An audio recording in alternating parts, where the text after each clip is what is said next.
and our special guests are Vincent Price and Joan River.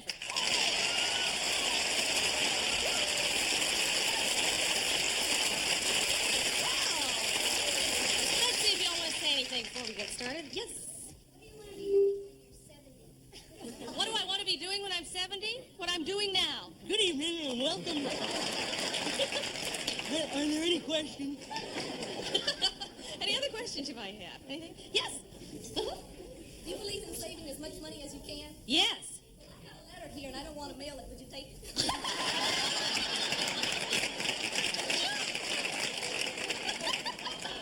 Did you hear what she said? What's your name? What's your name? Cynthia. Cynthia said, do you believe in saving as much money as you can? I said, sure. She says, well, I got a letter here and I don't want to waste money mailing it, so would I take it?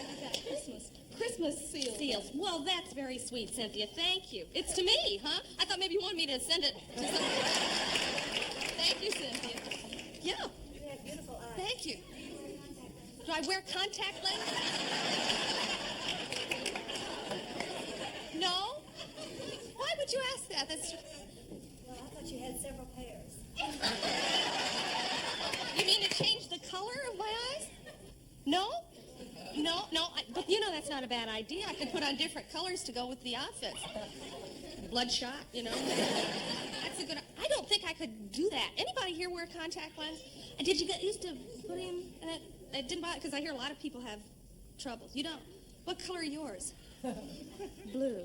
This is really interesting. Okay, don't go away. We'll be right back.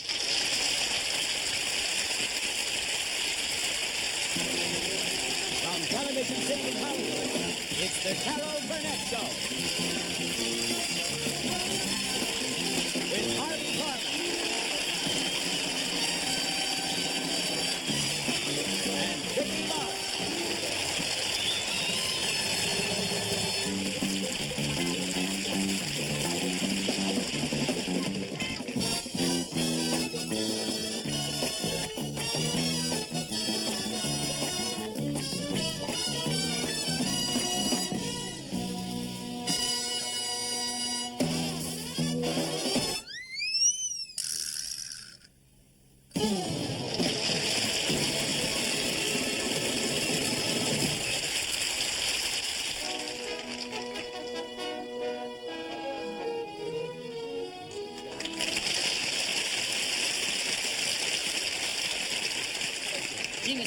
Mr. Henshaw, some people say this book of yours is the work of a genius. Yes, I know.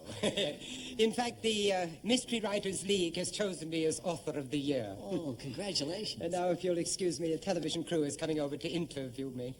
Thank you so much. Thank you. Good afternoon, sir. My name is Alice Portnoy. I am with the Fireside Girls of America, and I am here to ask the question that is on everyone's mind nowadays. What is that question, you may ask? Little girl, if you don't mind... The question is, sir, what is becoming of today's younger generation? And I am sure you are about to volunteer an answer. Yes, I am. The younger generation is swimming in pollution. That's what's happening. But for a small contribution from you, the older generation, you could send a Fireside Girl to camp. What do you say, sport? Young lady, you have touched me deeply. Here's a dime. A dime. A whole dime. Are you sure you can spare it? Okay, here's a quarter. Oh, big stuff. Will you please go away? Why, yes, sir, but I would like you to sign my own personal copy of your mystery novel, Who? All right, only if you promise to leave. Yes, sir, Fireside Girls always obey. Sign my book and I'll go away. There now. It's been nice talking to you. Now, will you please just go somewhere else, will you? All right, but be sure and say hello to your pretty wife who's platinum blonde. Thank you. Hey, my wife isn't a platinum blonde. Come back here. She's not a platinum blonde, you say? That's interesting, because just last night I saw you sitting with this platinum blonde, about 23 years old, in you were sitting with her in your car. Oh, no, look, you must have made a mistake. No, you see, that wasn't my wife. That was my niece. Your niece? Yes, I was teaching her how to drive. In the back seat? All right, look. Here's a crisp $5 bill. Now, why don't you just forget all about that silly car business? A crisp $10 bill would make me forget quicker. There you are, $10. However, a 20 would dim my memory forever. Very much, sir. You can bring that equipment right in. Well, Mr. Henshaw, I'm Ralph Carter. Hello, Mr. Carter. Evening News. Yes, yes, of course. It'll just take us a couple of minutes to get set up here, and then you can face our 20 million viewers. 20 million viewers? Gosh, how exciting. Yes, I'm ready whenever you are, Mr. Carter. Say, Mr. Henshaw, if you need somebody like me to tell the audience how great your book is, I would be glad to help. I would rather have hot oil poured up my nostrils. Oh, have you read Mr. Henshaw's book? Oh, yes, sir, 12 times. 12 times? That's what I said. Mr. Henshaw, I just got a great idea. This little girl is going on the air with you. Oh, goody! Oh, yes, it's great human interest. Oh, no, wait a minute, Mr. Carter. I don't think that's such a good idea. No, the little girl might be nervous. Nonsense. I don't have a nerve in my whole little body. Get this light set up, please. Mr. Henshaw, maybe I should talk to you for a few minutes before we go on national Can't television. you see that I'm busy? Now, please, don't bother me. All right. If you don't want to discuss the boo-boos that you wrote in Chapter 7, that's okay with me. Boo-boo? What boo-boo in Chapter 7? Well, let me ask you, was your heroine, Helen, really going to kill herself But with of that gun? course she was going to kill herself. Well, I don't see how she could, because, see, way back here on page 50, you wrote that Helen took the gun and emptied it of the bullets. Now, how in the world was she going to kill herself with an empty gun? It seems kind of dumb to me. Yes, look, here's $20. Yes. I said the mistake was on page 50. Okay. So you found a few small mistakes. Well, fortunately, the big selling point of my book is the surprise ending. Ah, yes, the surprise ending. I almost forgot about that. I have a feeling I'm going to be sorry you didn't. On the last page, you said, and I quote, "Okay, Detective Robin said anxiously, take off his mask." Why, it's Leonard Marcello, he expostulated.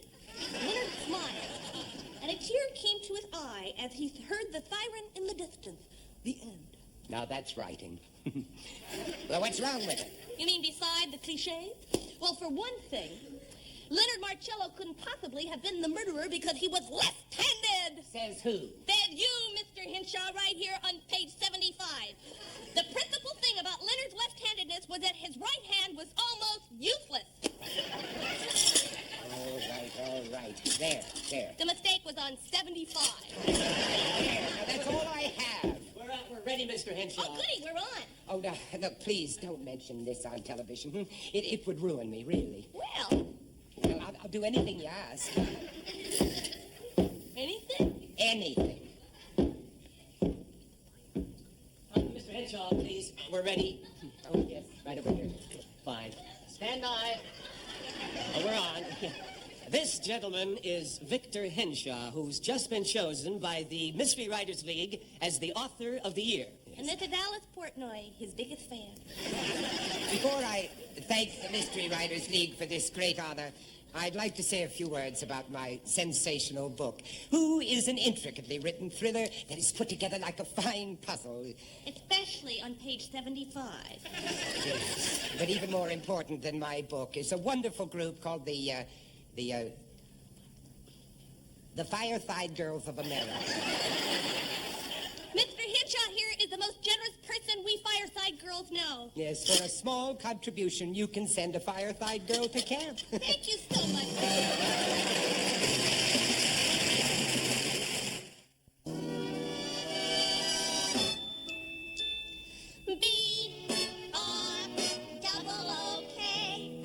B-R-O-O-K-L-Y-N spells Brooklyn.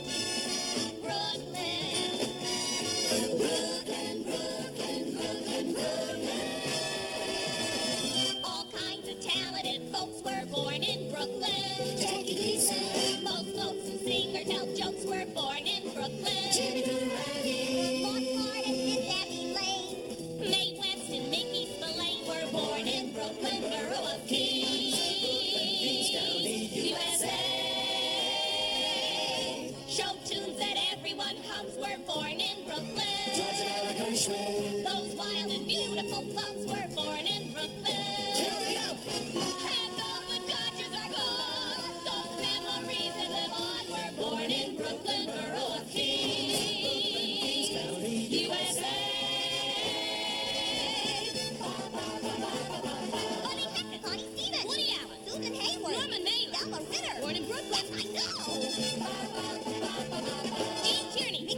Paula Goddard, Eli Wallach, Barbara Stanwyck, Clifton Fairland, Lara Fall. Those Brooklyn kids have done well.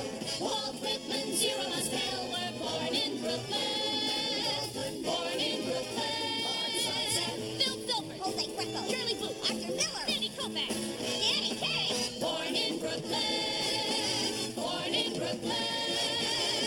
And here tonight, my favorite Brooklynite, Joan Rivers.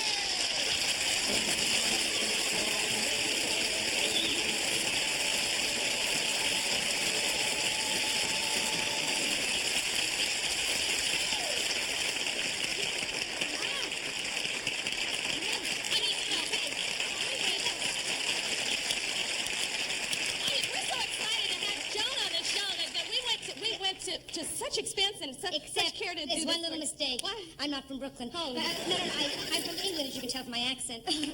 Nothing? Years of money spent for nothing. No, I'm from Brooklyn, but I haven't been back there for a long time. When I left as a little ugly, flat-chested little girl, and here I am, voila, today. An ugly, flat-chested little woman. But, may I throw away my monologue for a second? Can I show you something? Because I was talking to the audience before. I am not flat-chested tonight. I usually am flat-chested, but I bought a brassiere today that is so... No. Would you mind, Carolyn? Wait. Voila!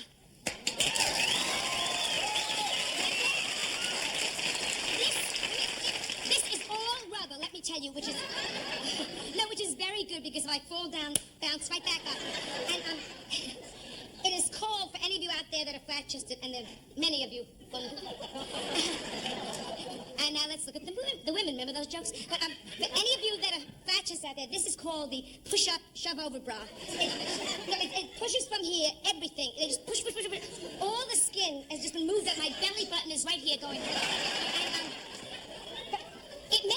it makes me feel great because how many of you know what I'm telling you? But you like to be curvy. You know what I'm telling you?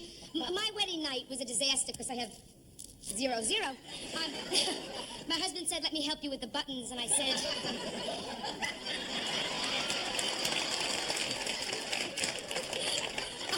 "I'm naked." Funny to you, high school kids. No, because you don't know. I was 28 before I got married and desperate. I mean, I was such a dog. To get me down the aisle, they threw a bone. You know what I'm saying? When I got married, thank goodness, I always knock on wood. My mother thrilled. She wore a cheerleading outfit. I mean, just standing there going, "Hooray for June." And my mother-in-law, Edgar's mother, not so thrilled. Never said anything to my mother-in-law. Lovely lady. But she wouldn't buy a new dress for the wedding. Does that tell you? Showed up in a half slip and a bra. And, I knew she didn't like me when they wheeled in the wedding cake and she bit the head off the bride. But otherwise, the marriage is great. It's not like it was in the beginning, because like you're married, right? How long you married? 20 years. You look very good, 20 years. Oh. Did you fix it? Oh, this is California. Grow up. They pull and they snip. You know that. But, no, but things changed. Hasn't it changed after 20 years? What's your name? Artists. In the beginning, wasn't it better? The little nightgown and the things? You remember? Oh, you remember? Yes. Catch me. Remember that? I'm married 9 years. We still play catch me, but we walk. You know, it's catch me. Can I catch you tomorrow? Sure. Tomorrow's even better. I'll know in advance. I'll take a bath. What the heck? I'm letting myself go a little bit. You know why? Because I'm a first wife. First wives let them... Are you first wife or second wife, Artis? First. No. First wives, we were never told what counts. We were never told that men care about looks. We were told men care that you keep the house clean, which is junk. Am I right? Housework is stupid. You make the bed, you do the dishes. 6 months later, you got to start all over again. It's stupid. Second wives don't carry on. They don't dust. Once a month, they go... I mean, it's a whole... A second wife, the husband wants a hot meal. She puts a little Ben Gay on the sandwich. I mean, yes.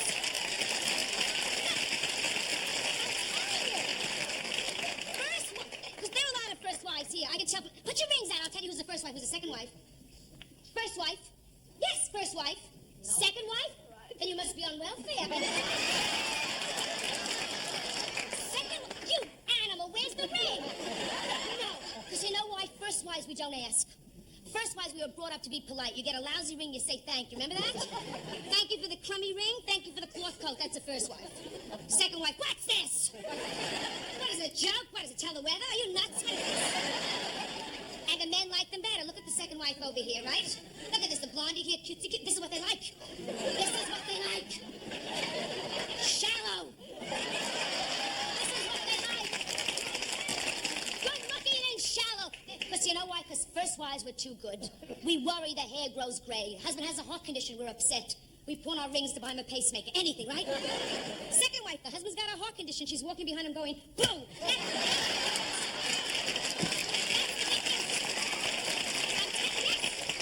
That's why second time they look for looks. Look at what's sitting here. Adorable with no bra. This is what they like. This is what they like! I'm sorry, Carol, I can't help it. It's an lecture. Because you know what? See, men... Listen, you high school kids out there, some of you. Men look for looks. Remember that. Don't waste your time learning to read a book. A friend of mine just remarried a girl, gave her a big ring, and she is stupid. She's walking, but, you know, she's walking around saying, God made me an animal. All I do is sleep and make love, and the men, blah. I said to my husband, big deal, I do the same thing. He said, but she doesn't do it at the same time. I have no sex appeal. I get so easy for you, you love me. What about my husband? The only reason I had the kid is because he tosses and turns in his sleep.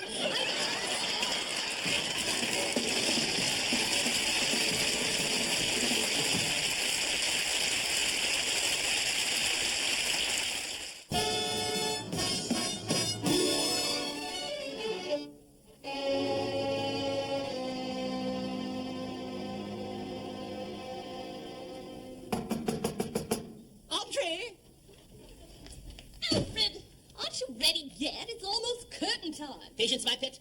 I'm just putting the finishing touches to an already perfect face. Well, how do I look?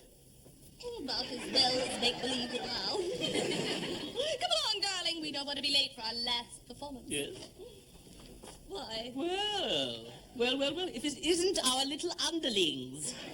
I believe the word is understudies. Whatever. We're very sorry that the two of you never got a chance to set foot on the stage during the run of our play, but that's showbiz. Yes. And since tonight is closing, I guess you're just out of luck. Pity. Very nice meeting you, Marcia Hanson. Oh, yes, Marcia Hanson. It's a lovely name. Too bad you'll probably never see it up in lights. Come along, darling. We don't want to keep our fans waiting. Ta-ta. Well, now what do you think of my idea? I'm only sorry you didn't think of it sooner.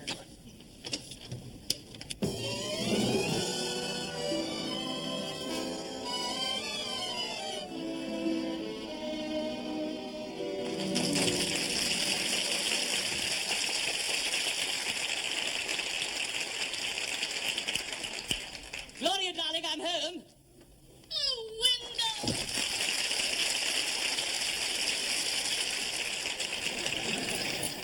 This is such a lovely idea of yours. A second honeymoon for us in Florence. Yes, and I was able to get reservations at that quaint little hotel where we spent our first honeymoon. You were? I'm so happy.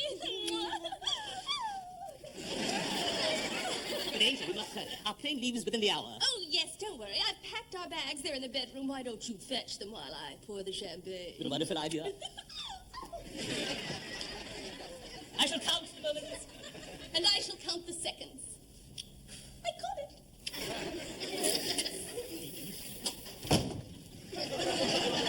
What are you doing here? Where's the prop man? Well, he wasn't feeling very well, Mr. Frunton, so I said I'd help out. Here's Oh, your suitcase. You clumsy lad, you broke my foot. Shall I go on for you, sir? You wouldn't Nice way to... Yes? Oh, that's right, you get out of the way. Coming, darling.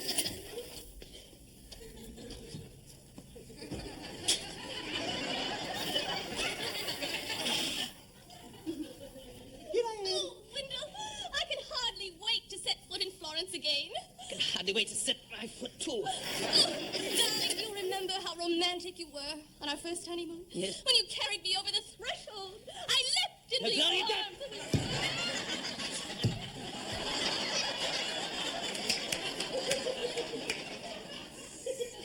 Darling, why didn't you go get your coat? All right. Well, I go over to the phone for a care, and then we off on our wonderful trip. I shall, dear.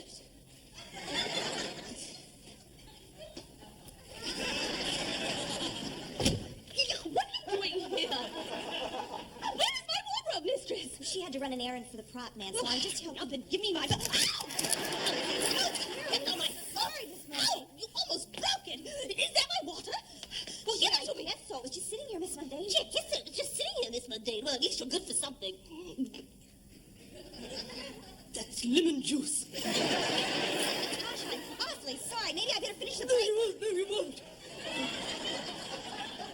Oh, Gloria! I'm coming with you.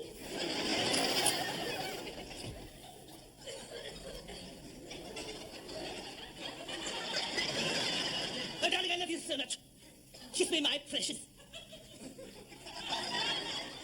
I said, kiss me, my precious.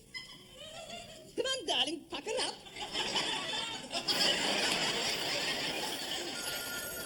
I'll take it. Hello? Yes, sir. Oh, no, sir. Are you sure, sir? Very well, sir. If you say so, sir. Who was it, darling? It was my employer. I'm afraid we'll have to cancel our trip. Cancel our trip, you say? Yes.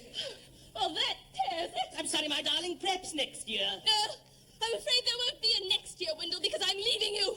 Leaving me, sir? That's what I said. I didn't understand. Just a moment ago, you said how much you loved me. You don't understand? Well, I'll explain it to you then. Our marriage has been one series of disappointments after another. Doesn't that remind you of one of your sick aunts? Now, if you can remember those themes, we can start our story. One morning, Sarah woke up all trembly and excited because it was Saturday and there was no school. And besides, it was her birthday.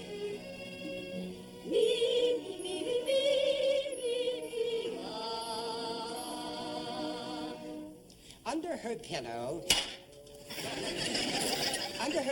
there was the present she had wished for, a moose call. And off she ran to show it to her friend, the forest ranger.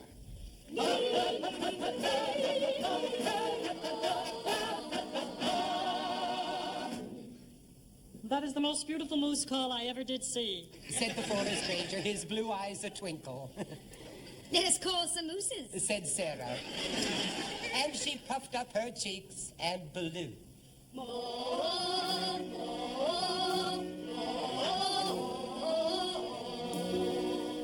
But no moose answered. Let me try it. Said the forest ranger, his blue eyes a dancing, and he puffed up his cheeks and blew.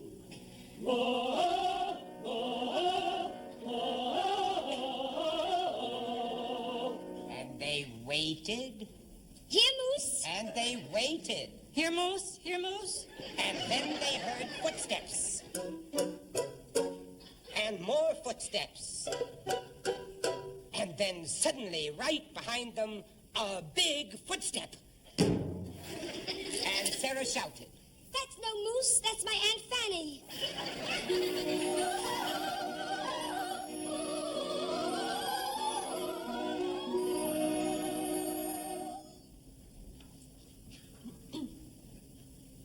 That is no way to call a moose. Finally, said Aunt Fanny, who always knew better than anybody else. Let me show you. And Aunt Fanny, who could never let well enough alone, puffed up her cheeks and blew.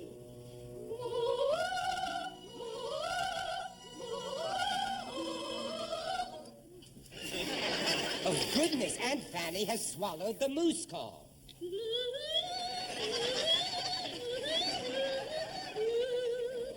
And suddenly from the forest, the mating call was answered.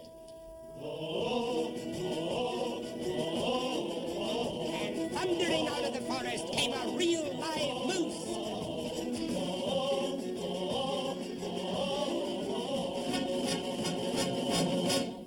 Oh, looky. Said Sarah. Said Aunt Fanny. Moo.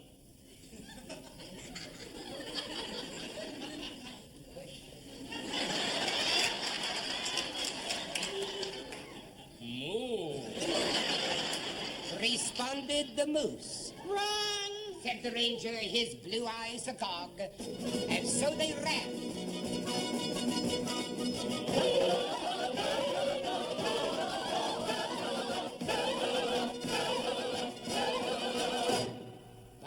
isn't an auntie in the world who can outrun a really interested bull moose. And in hardly more than a trice, the moose caught auntie.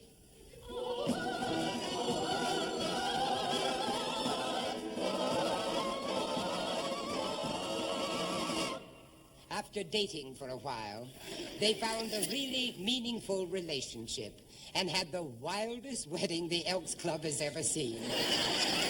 Today in the forest, you can find the four of them. The forest ranger, Sarah, a quite contented moose, and his wife, the former Aunt Fanny.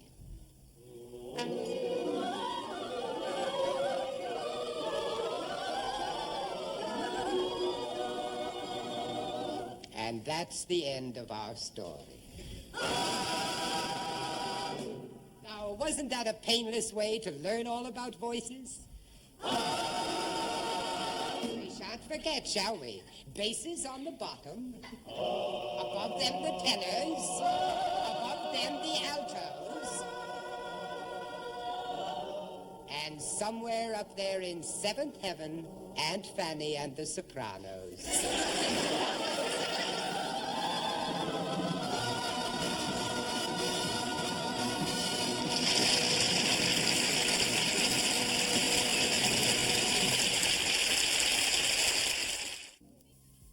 Be sure to be with us next week. Tim Conway will be with us. And remember, if we don't do something about pollution today, tomorrow may be too late. I'm so glad we had this time together, just to have a laugh or sing a song. Seems we just get started, and before you know